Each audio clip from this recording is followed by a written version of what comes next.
At the core of statistical learning is a single mathematical objective, estimating an unknown function, f of x. We do this to either predict a specific outcome or to map the internal geometric relationships suspended within raw data. Simple linear regression provides a highly interpretable baseline. It assumes a strict linear relationship between the predictors and the response, defining a rigid path through the noise. The limitation of this rigidity is immediate. True data rarely follows a perfectly straight line. Forcing a linear model onto complex nonlinear reality results in high bias, systematically missing the true shape of the data. Increasing the mathematical flexibility allows the model to warp and stretch. By adding polynomial terms, the surface bends, tracking the data points much more closely. Every statistical model navigates this continuous geometric negotiation. We trade structural interpretability for prediction accuracy. That geometric negotiation changes entirely when the outcome is categorical.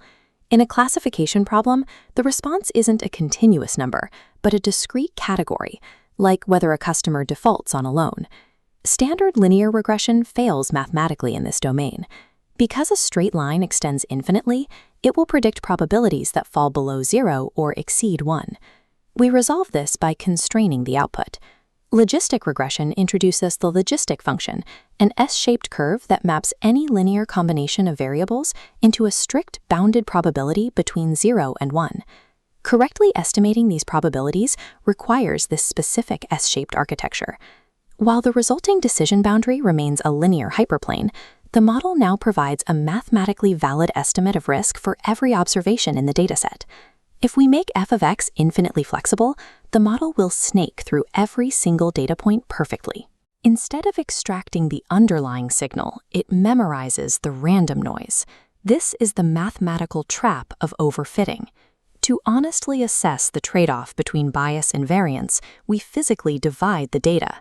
We use resampling techniques, specifically cross-validation.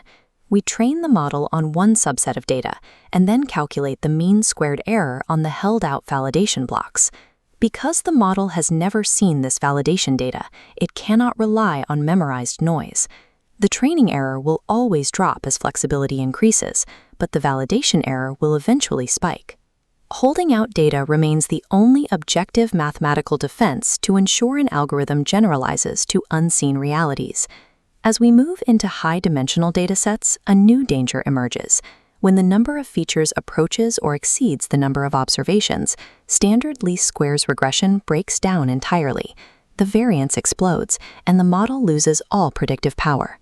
We counter this by applying artificial mathematical constraints.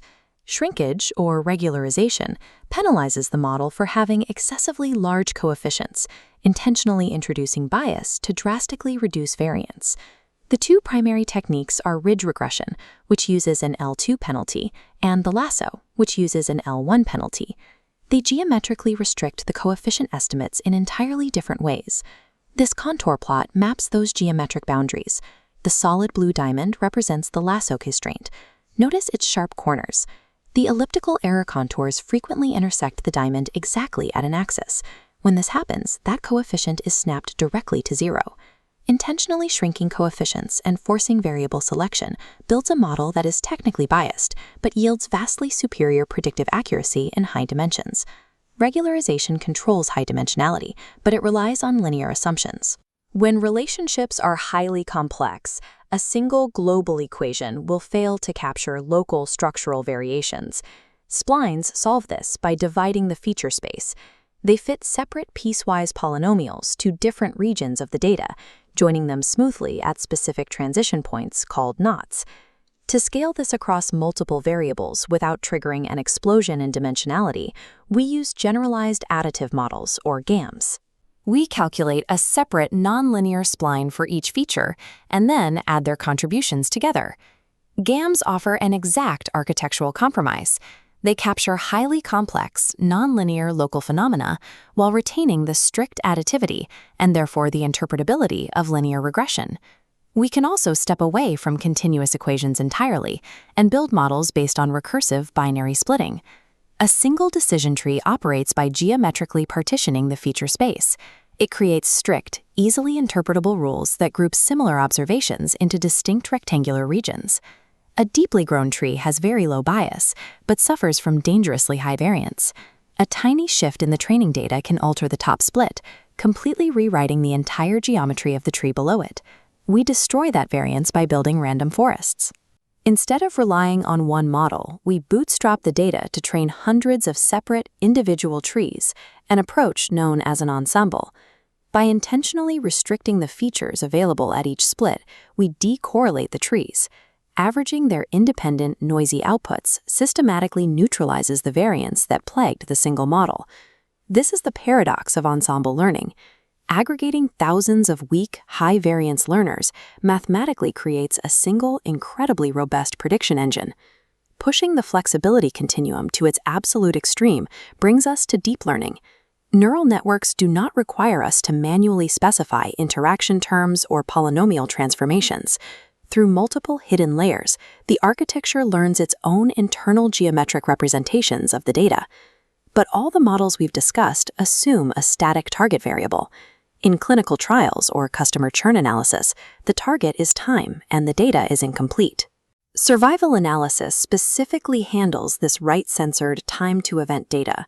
It models the probability of an event occurring over time, mathematically incorporating subjects even if they drop out of the study before the event happens. Finally, we face the unsupervised domain. Here, there is no response variable y at all. We have inputs, but no targets to predict. To find meaning, we look for intrinsic structure. Principal component analysis locates the directions of maximum variance, allowing us to collapse thousands of correlated variables into a few distinct dimensions. With the dimensionality reduced, algorithms like k-means organize the remaining chaos. Centroids identify objective similarities, drawing strict boundaries to group the data into distinct clusters. When we lack a target variable to guide us, exposing the raw geometric topology of the data itself is our only method of discovery. Returning to a high-dimensional landscape introduces one final mathematical crisis. Evaluating thousands of variables, genes, or models simultaneously breaks standard probability. If you run 10,000 hypothesis tests at a standard 5% significance level, you will generate 500 false positives purely by chance. The probability of an error approaches absolute certainty. We can control the family-wise error rate using the Bonferroni correction. It ensures the probability of making even one false positive remains low. It is mathematically safe but aggressively conservative, crushing true signals alongside the noise. Modern high-dimensional data requires controlling the false discovery rate instead. The Benjamini-Hochberg procedure intentionally accepts a known proportion of false positives. It balances strict statistical rigor with the actual goal of scientific discovery.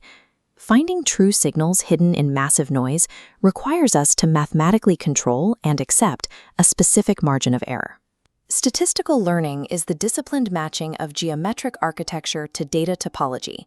These mathematical abstractions manifest in reality through rigorous code and executable algorithms. A conceptual understanding of bias and variance is the prerequisite. Engineering the actual models on raw data is the practice. True predictive power belongs to those who navigate the mathematics and engineer the code.